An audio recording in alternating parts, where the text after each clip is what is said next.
O pastor Ricardo Gondim disse corajosamente que os gays precisam sentir orgulho gay. Parece que estamos, de fato, no fim dos tempos. Curta, comente, se inscreva e bora para mais um vídeo. Antes de tudo, vamos assistir à declaração polêmica do pastor Ricardo Gondim. Chega desse papinho piedoso de crente com homossexual. Eu te amo, mas odeio o seu pecado. Para com isso. Tá na hora do homossexual ter orgulho gay. Ter orgulho gay. Se levantar e dizer assim, eu não devo nada a ninguém, eu sou quem sou. E você diz assim, por que, Ricardo, que é bom a gente se ver de fora? Porque às vezes a gente está numa crise de autoafirmação ou de identidade, se sentindo lixo do lixo, e alguém tem que olhar para nós e dizer o seguinte, você não é um lixo, você não é um promíscuo, você não é um pecador, você é uma pessoa amada de Deus. E quando a gente ouve isso de um olhar de fora, a gente cresce na nossa autoestima, e às vezes somos nós os primeiros que tem que olhar para nós mesmos de fora e dizer, você é alguém.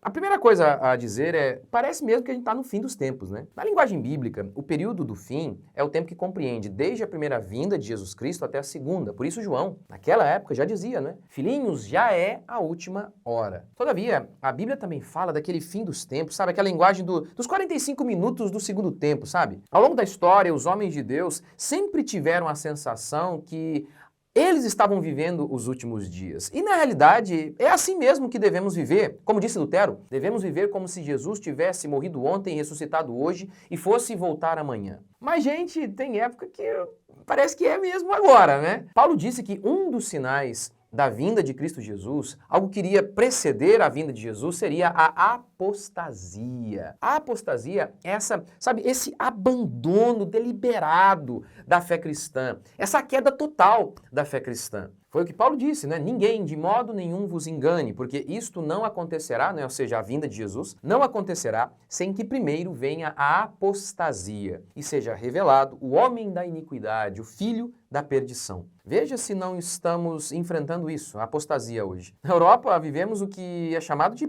era pós-cristã. Onde havia uma igreja, há uma mesquita. Onde havia uma casa de oração, hoje há uma casa de shows. Nos Estados Unidos a situação não é muito diferente. Irmãos aqui da nossa igreja que foram morar nos Estados Unidos por algum tempo, eles me falavam e falam a dificuldade imensa de encontrar uma igreja minimamente bíblica. Um desses nossos irmãos, uma irmã de nossa igreja, ela estava me contando que ela ia numa igreja em que havia católicos que eram membros da igreja, né, da igreja protestante. Veja, catolicismo não tem nada a ver com a Bíblia. Assista a minha pregação sobre isso, porque não sou católico. Mas você ouviu o que eu disse, né? Católicos como membros de uma igreja protestante. Veja a loucura. O protestante é aquele que protesta. Protesta contra quem? Contra quem nós protestamos? Protestamos contra a igreja católica. De modo que uma das definições de um protestante é não ser católico. Mas veja o absurdo. Numa igreja protestante, a irmã disse que uma pessoa católica ela era membro, ou seja, mantinha seus dogmas, suas crenças católicas e era membro de uma igreja evangélica. É um absurdo, é um absurdo. Fora celebração de casamento gay nos Estados Unidos e por aí vai, né? E aqui no Brasil, culto vem novinha. Igrejas que são verdadeiras casas de espetáculo. Igrejas que os pastores dizem explicitamente que querem que a igreja pareça uma balada mesmo, pois é para atrair, dizem eles. Pastor, você não está sendo fariseu?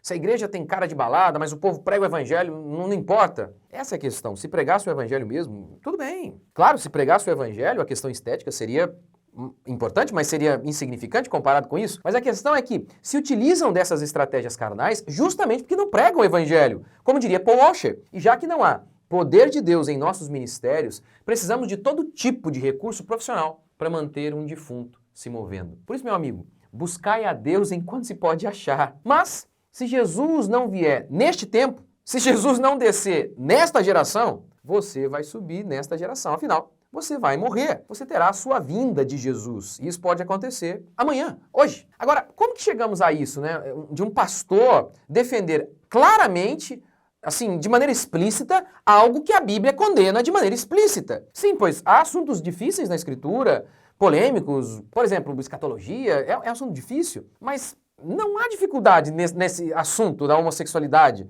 Não há. Como então que um pastor pode ser tão corajoso para defender algo que é contrário à Bíblia e é um assunto extremamente simples na Escritura? Ora, tudo isso começa com essa pregação só do amor, só do consolo, do não julgueis. O Ricardo Gondim disse, temos que parar com este discurso do amo você, mas odeio o seu pecado. Na realidade, o discurso de boa parte da igreja evangélica atual, há tempos, nem tem a segunda parte.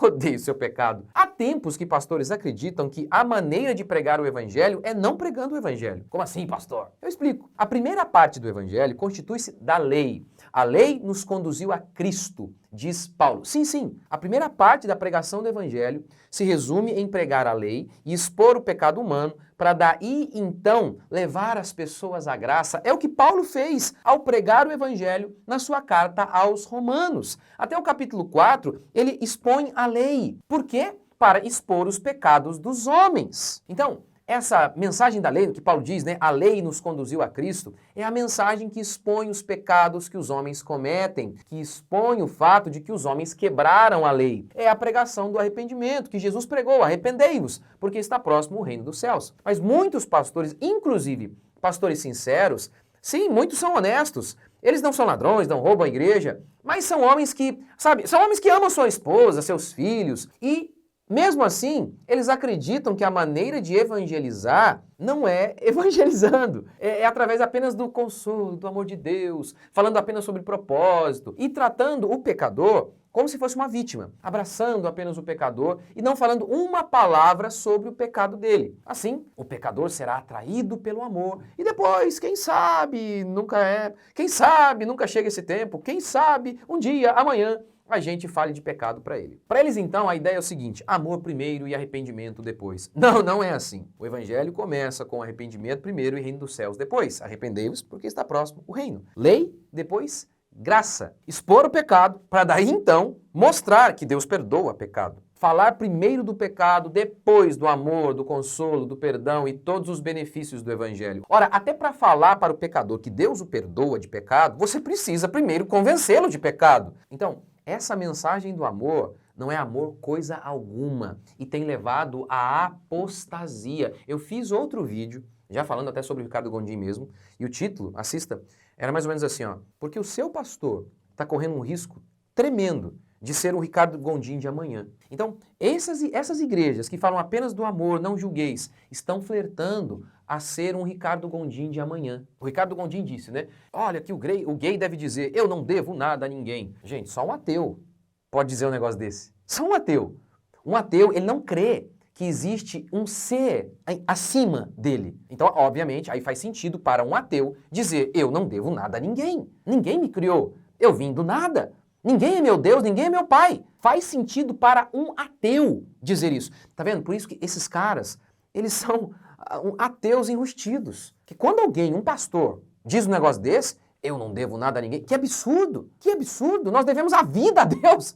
Como que alguém pode dizer um negócio desse? Sabe? Então, assim, é um discurso ridículo. Até um pastor liberal, o pastor liberal é aquele que acha, que diz que a Bíblia tem erros. Então, até um pastor liberal, ele não pode dizer um negócio desse, eu não devo nada a ninguém. É um negócio, só um ateu.